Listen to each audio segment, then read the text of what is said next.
मत्ती रचित सुसमाचार उसका 21वां अध्याय। जब वे यरूशलेम के निकट पहुंचे और जैतून पहाड़ पर बैतफगे के पास आए, तो यीशु ने 2 चेलों को यह कहकर भेजा कि अपने सामने के गांव में जाओ। वहां पहुंचते ही एक गदही बंधी हुई और उसके साथ बच्चा तुम्हें मिलेगा। उन्हें खोलकर मेरे पास ले आओ। यदि तुमसे कोई कुछ कहे तो कहो कि प्रभु को इनका प्रयोजन है, तब वह तुरंत उन्हें भेज देगा। ये इसलिए हुआ कि जो वचन भविष्यद्वक्ता के द्वारा कहा गया था वो पूरा हो कि सियोन की बेटी से कहो, देख, तेरा राजा तेरे पास आता है, वह नम्र है और गधे पर बैठा है, वह लादू के बच्चे पर। चेलों ने जानकर जैसा यीशु ने उनसे कहा था वैसा ही किया, और गधी और बच्चे को लाकर उन पर अपने कपड़े डाले और वह उन पर बैठ गया। और बहुतेरे लोगों ने अपने कपड़े मार्ग पर बिछाए, और लोगों ने पेड़ों से डालियां काटकर मार्ग में बिछाई। और जो भीड़ आगे आगे जाती और पीछे पीछे चली आती थी, पुकार पुकार कर कहती थी कि दाऊद के संतान की होशन्ना, धन्य है वे जो प्रभु के नाम से आता है, आकाश में होशन्ना। जब उसने यरूशलेम में प्रवेश किया तो सारे नगर में हलचल मच गई और लोग कहने लगे, यह कौन है? लोगों ने कहा, यह गलील के नाजरत का भविष्यद्वक्ता यीशु है। यीशु की विजय यात्रा का दिन, जिसे पारंपरिक रूप से खजूर का इतवार कहते हैं, अब हम यीशु के जीवन के अंतिम सप्ताह में प्रवेश करते हैं। यही वह सप्ताह है जब यीशु को पकड़वाया जाएगा, कोड़े लगाए जाएंगे और क्रूस पर चढ़ाया जाएगा। इस दिन का विस्तृत वर्णन लूका हमें देता है। जब हम लूका का अध्ययन आरंभ करेंगे तब हम यीशु की इस विजय यात्रा पर अधिक चर्चा करेंगे। मैं यहाँ आपको ये बताना चाहता हूँ कि शिष्य तथा जन समूह जो यीशु के पीछे पुकारते हुए चल रहे हैं, वे भजन संहिता 118 दोहरा रहे हैं, जो मसीह के विषय रचा गया भजन है, जिसमें दाऊद मसीहा के विषय में भविष्यवाणी का वचन कहता है कि जिस पत्थर को राज मिस्त्रियों ने निकम्मा ठहराया था, वही कोने का प्रमुख पत्थर निकला। यह तो यहोवा की ओर से हुआ है, यह हमारी दृष्टि में अद्भुत है। आज वह दिन है जो यहोवा ने बनाया है, हम इसमें मगन और आनंदित हों। ये कौन सा दिन है? यह वह दिन है जो यहोवा ने बनाया है कि मनुष्य को मुक्ति प्राप्त हो। यही वह दिन है जब मसीह आता है। और तब भजन संहिता 118 के 25वें पद में हम पाते हैं, हे परमेश्वर विनती सुन, उद्धार कर, हे यहोवा बेनती सुन, सफलता दे। धन्य है वे जो यहोवा के नाम से आता है। हमने तुमको यहोवा के घर से आशीर्वाद दिया है, जिसका इब्रानी में अर्थ है होसन्ना।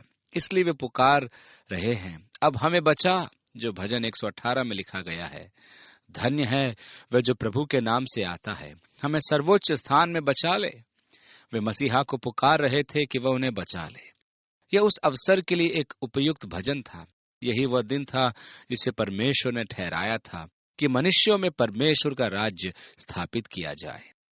आगे लिखा है, यीशु ने परमेश्वर के मंदिर में जाकर उन सब को जो मंदिर में लेन देन कर रहे थे निकाल दिया, और सर्राफों के पीढ़े और कबूतरों के बेचने वालों की चौकियों को उलट दिया, और उनसे कहा, लिखा है कि मेरा घर प्रार्थना का घर कहलाएगा, परंतु तुम उसे डाकुओं की खो बनाते हो। उसने मंदिर परिसर से सारे व्यापारियों को बाहर निकाल दिया। वे व्यापारी महादुष्ट थे। सर्राफों का काम रोमी मुद्रा को मंदिर की मुद्रा शेकेल में विनिमय करना था, क्योंकि रोमी मुद्रा परमेश्वर को दान में नहीं दी जाती थी, केवल शेकेल ही वहां मान्य थी, और शेकेल को वे बहुत महंगा बेचते थे। इस प्रकार जो लाभ उनके पास आता था उसे वे याजकों के साथ बांट लेते थे, क्योंकि याजकों और व्यापारियों में सांठगांठ थी। अब कबूतर बाजार में लगभग 12 रुपये का बिकता था, जबकि मंदिर परिसर के व्यापारी उसी कबूतर को लगभग 227 रुपये का बेचते थे, क्योंकि वह कथित कोशेर थे। ये कबूतर याजकों द्वारा स्वीकृति प्राप्त थे और उन पर याजकों की प्रामाणिकता की मोहर लगी होती थी। अब यदि आपने बाजार से कबूतर खरीद लिया तो निर्दोष और निष्कलंक अनिवार्यता के अधीन याजक उसका संपूर्ण निरीक्षण ध्यान पूर्वक करके कहीं न कहीं कोई दोष निकाल देगा और कह देगा कि वह कबूतर परमेश्वर को चढ़ाया नहीं जा सकता। और यह सिलसिला चलता रहता था जब तक कि आप वो मोहर लगा कबूतर न लाए। इस प्रकार वे परमेश्वर के उपासकों को लूटते थे और धर्म के नाम पर धन बटोर रहे थे। उन्होंने ये योजनाएं तैयार की हुई थी कि परमेश्वर के आराधकों को लूटे और धन बटोरे। यह देख यीशु क्रोधित हो गया और कहा, तुमने मेरे पिता के घर को डाकुओं की गुफा बना रखा है। और उन्हें बाहर निकाला। धर्मशास्त्र में लिखा है कि मेरे पिता का घर प्रार्थना का घर होगा, और तुमने उसे अशुद्ध कर दिया, तुमने उसे डाकुओं की गुफा बना दिया। इस सफाई के पश्चात मंदिर वैसा ही दिखाई देने लगा जैसे परमेश्वर ने चाहा था। 14वीं आयत में आगे लिखा है, और अंधे और लंगड़े मंदिर में उसके पास आए और उसने उन्हें चंगा किया। मंदिर के निर्माण का मुख्य उद्देश्य था कि मनुष्य अपने जीवन में परमेश्वर के कामों का अनुभव करे, न कि दुकानदारों की चीख पुकार द्वारा ठोकर खाए, धोखा खाए और लूटे जाए। यह तो वह स्थान है जहां मनुष्य आकर परमेश्वर के स्पर्श का अपने जीवन में अनुभव करे। यीशु ने लंगड़ों और अंधों को वहां चंगाई देकर यह सिद्ध किया। आगे लिखा है, परंतु जब महायाजकों और शास्त्रियों ने इन अद्भुत कामों को जो उसने किए और लड़कों को मंदिर में दाऊद के संतान की होसन्ना पुकारते हुए देखा, तो क्रोधित होकर उससे कहने लगे, क्या तू सुनता है कि ये क्या कहते हैं? यीशु ने उनसे कहा, हाँ, क्या तुमने ये कभी नहीं पढ़ा कि दूध पीते बच्चों के मुंह से तूने स्तुति सिद्ध कराई? तब वह उन्हें छोड़कर नगर के बाहर बेतनिया को गया और वहां रात बिताई। इस अंतिम सप्ताह में यीशु ने यरूशलेम में अधिक समय नहीं बिताया। वह बेथनिया से प्रतिदिन वहां आता था। बच्चों के मुख से होसन्ना सुनना मुझे अच्छा लगता है, और बच्चे सदैव यीशु की ओर आकर्षित होते हैं। शास्त्री और फरीसी बच्चों के इस प्रकार होसन्ना पुकारने से रुष्ट थे, इसलिए यीशु ने भजन संहिता का संदर्भ दिया। बच्चों और दूध पीवों के द्वारा सामर्थ की नींव डाली है। आगे लिखा है, भोर को जब वह नगर को लौट रहा था तो उसे भूख लगी, और अंजीर का एक पेड़ सड़क के किनारे देखकर वो उसके पास गया और पत्तों को छोड़ उसमें कुछ न पाकर उससे कहा, अब से तुझ में फिर कभी फल न लगे। और अंजीर का पेड़ तुरंत सूख गया। यह देखकर चेलों ने अचंभा किया और कहा, यह अंजीर का पेड़ क्यों कर तुरंत सूख गया? यीशु ने उनको उत्तर दिया कि मैं तुमसे सच कहता हूं, यदि तुम विश्वास रखो और संदेह न करो, तो न केवल यह करोगे जो इस अंजीर के पेड़ से किया गया है, परंतु यदि इस पहाड़ से भी कहोगे कि उखड़ जा और समुद्र में जा पड़, तो यह हो जाएगा। और जो कुछ तुम प्रार्थना में विश्वास से मांगोगे, वह सब तुमको मिलेगा। प्रार्थना के विषय में यहाँ एक प्रतिज्ञा दी गई है। यहाँ विशेष ध्यान देने की बात यह है कि प्रतिज्ञा शिष्यों को दी गई थी। शिष्यता क्या है? अपना इनकार कर और क्रूस उठाकर मेरे पीछे हो ले। प्रार्थना कभी भी अपनी लालसाओं और अभिलाषाओं के लिए न हो कि हम धनी बने। याकूब ने कहा, तुम मांगते हो और पाते नहीं, इसलिए कि बुरी इच्छा से मांगते हो, ताकि अपने भोग विलास में उड़ा दो। प्रार्थना का वास्तविक उद्देश्य मेरी इच्छा की पूर्ति नहीं है। प्रार्थना का वास्तविक उद्देश्य है कि परमेश्वर की इच्छा पूरी हो। और वह व्यक्ति जो यीशु का शिष्य है तथा उसने अपने आप का इनकार करके क्रूस उठाया है कि यीशु का अनुसरण करे, वो अपनी इच्छा की अपेक्षा परमेश्वर की इच्छा की पूर्ति करने में मन लगाता है। ऐसे व्यक्ति की प्रार्थना सामर्थी है, और ऐसो ही को यह प्रतिज्ञा दी गई है। जो कुछ का अर्थ यह नहीं कि अपनी लालसा की पूर्ति के लिए मांगे। यह प्रतिज्ञा उन्हीं तक सीमित है जिन्होंने अपना इनकार किया है और अपना क्रूस उठाकर यीशु का अनुसरण किया है। ध्यान दीजिए कि यीशु ने सदैव अपनी सामर्थ का प्रयोग मनुष्य को आशीष देने में, सहायता करने में और निरोगीकरण करने में किया था, परंतु अंजीर के वृक्ष को श्राप देने में पहली बार उसने अपने न्यायिक अधिकार का प्रयोग किया था। यह एक अद्भुत बात है कि जब यीशु नाजरत के आराधनालय में था, तब उसने अपने विषय में यशायाह की भविष्यवाणी से पढ़ा था, यहोवा का आत्मा मुझ पर है, क्योंकि उसने गरीबों को सुसमाचार सुनाने के लिए, दुखियों का उद्धार करने के लिए, बंदियों को मुक्त करने के लिए और परमेश्वर के वर्ष की घोषणा करने के लिए मेरा अभिषेक किया है। उसने वहां पुस्तक बंद कर दी, परंतु आगे लिखा है, परमेश्वर के न्याय के दिन की घोषणा करने के लिए। उसने उसे नहीं पढ़ा, क्योंकि इस समय परमेश्वर के न्याय का दिन आने वाला नहीं था। अंजीर के वृक्ष पर पहली बार यीशु ने अपनी चमत्कारी शक्ति और न्यायिक अधिकार का प्रयोग किया था, जिसके कारण शिष्य चकित हुए थे। यहाँ ध्यान देने का विषय यह नहीं कि उसने उस वृक्ष को श्राप दिया, परंतु यह कि श्राप का प्रभाव कितनी शीघ्र हुआ कि वह सूख गया। उस वृक्ष पर पत्तियां थी और फसह का समय अप्रैल का महीना था, जो कि अंजीर के फलोत्पादन के लिए बहुत शीघ्र था। और कोई यह सोचे कि उसने असमय क्यों आशा की कि उससे फल पाए। नहीं, इज़राइल में इस समय अंजीर से प्रथम फल की आशा की जाती है। हमारा वहां जाना प्राय फरवरी में होता है और उस समय वृक्ष पर बड़े बड़े फल लगते हैं। अंजीर के वृक्ष में पहले फल आते हैं, तब पत्तियां निकलती हैं। इन्हें प्रथम फल कहते हैं।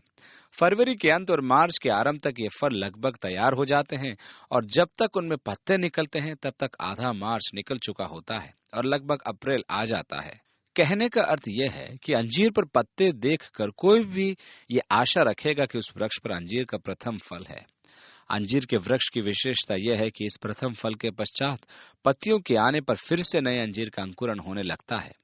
इस वृक्ष पर फल नहीं थे, अर्थात वो अपने सृजन के उद्देश्य को पूर्ण नहीं कर रहा था। वह फल नहीं लाया था, इसलिए वह श्रापित किया गया। बाइबल में इसराइल को अंजीर की उपमा दी गई है। यिर्मयाह 23वें अध्याय में परमेश्वर अच्छे और बुरे अंजीर के टोकरे का उल्लेख करता है, जिसकी तुलना वह इजराइल राष्ट्र से करता है। वे इतने बुरे थे कि खाए नहीं जा सकते थे और उन्हें फेंक दिया जाना चाहिए। योएल और होशे भी इजराइल को अंजीर की उपमा देते हैं। ये प्रतीकात्मक तो है, परंतु यथार्थ भी है। दूसरे शब्दों में हम कह सकते हैं कि इजराइल अपने प्रभु के लिए फल उत्पन्न नहीं कर पाया, अतः श्रापित किया गया और सूख गया। और यीशु के स्वर्गारोहण पश्चात अतिशीघ्र इजराइल यीशु को त्यागने के कारण सूख कर मर गया। वो मंदिर में जाकर उपदेश कर रहा था कि महायाजकों और लोगों के पुरनियों ने उसके पास आकर पूछा, तू ये काम किसके अधिकार से करता है और तुझे अधिकार किसने दिया है?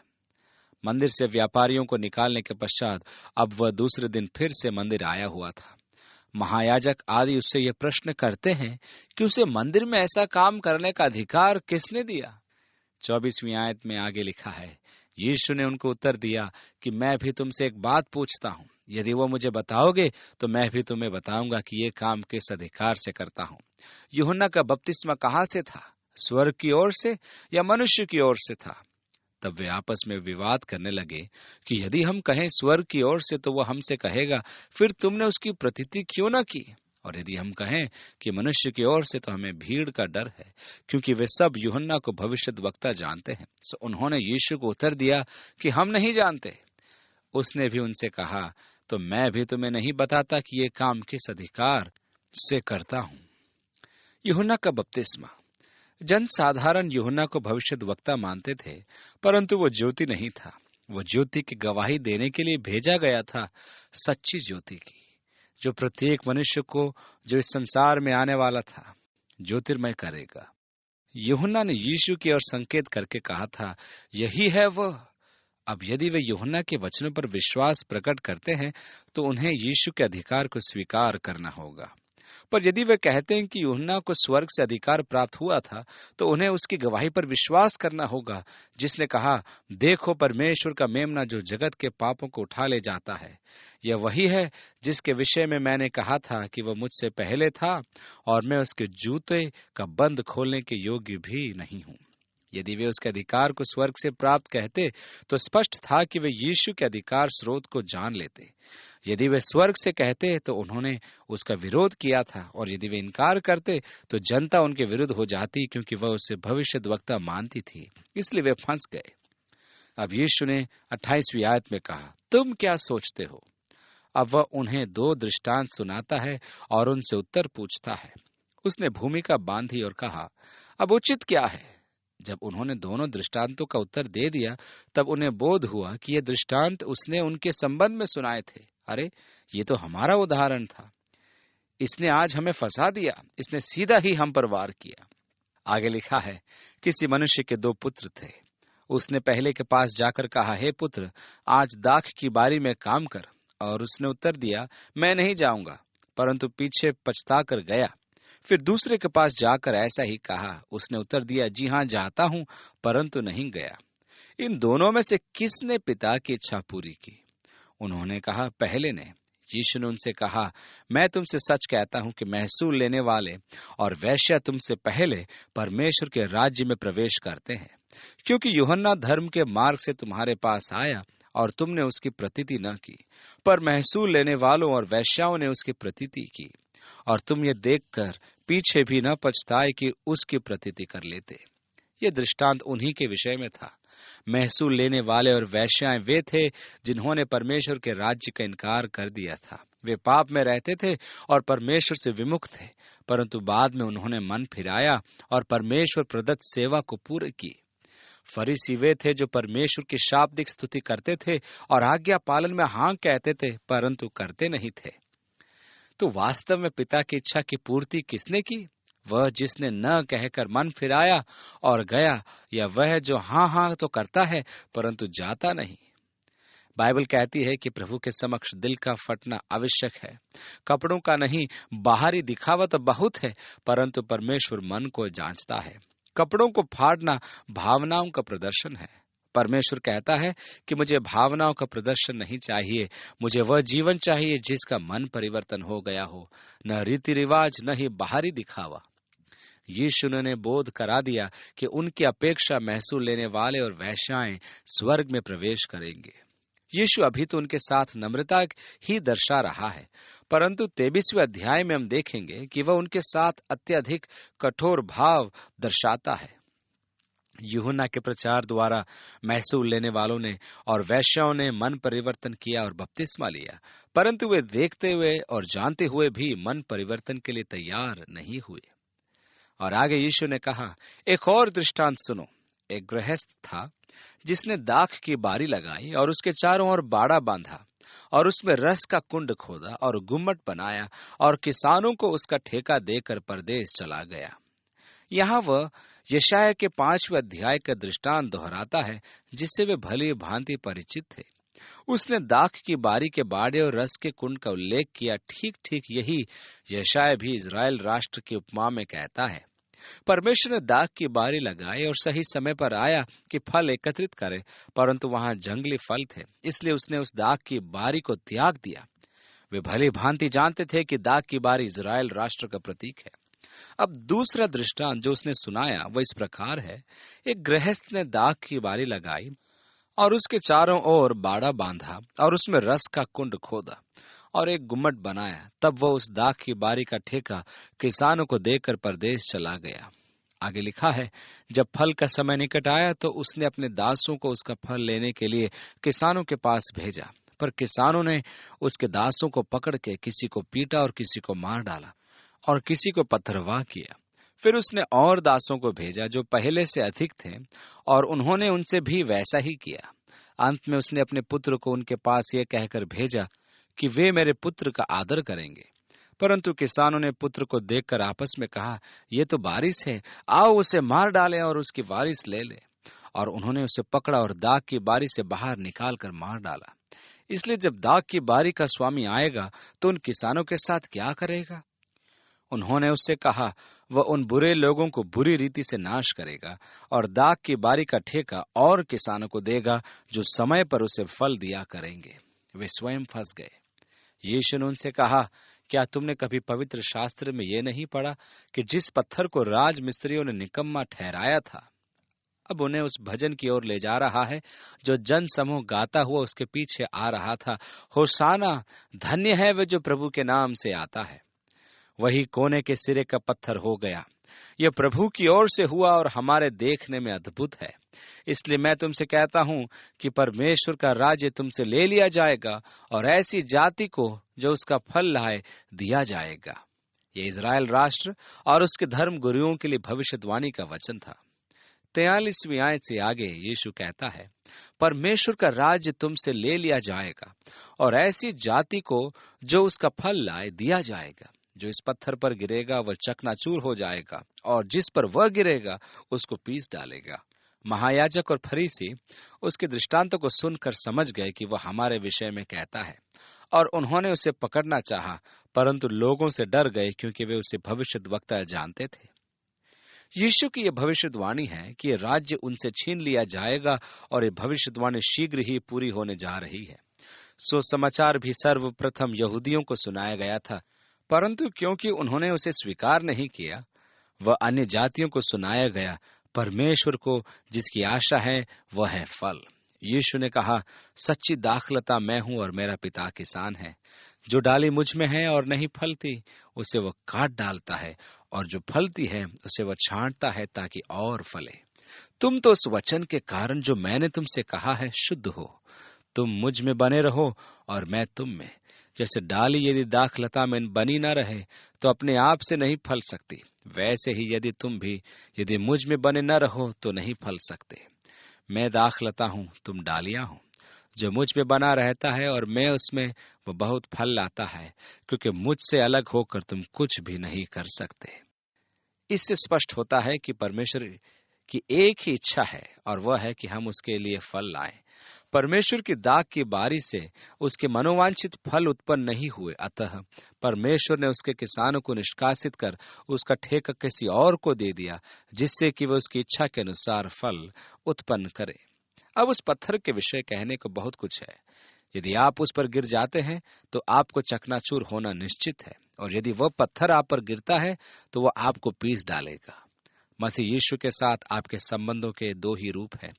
एक तो यह है कि आप उसे अपना प्रभु और उद्धारकर्ता माने, दूसरा यह कि आप उसे अपना न्यायकर्ता माने। यदि आप मन फिराकर उस पर गिरते हैं तो आपका अहम चकनाचूर हो जाएगा, परंतु आपको एक नया परिपूर्ण और सिद्ध जीवन प्राप्त होगा। यदि आपने उसे अपना न्यायकर्ता माना है तो आपका पिस जाना निश्चित है। ये दो अवस्थाएं हैं जिसमें होकर मनुष्य यीशु के सामने खड़ा होगा।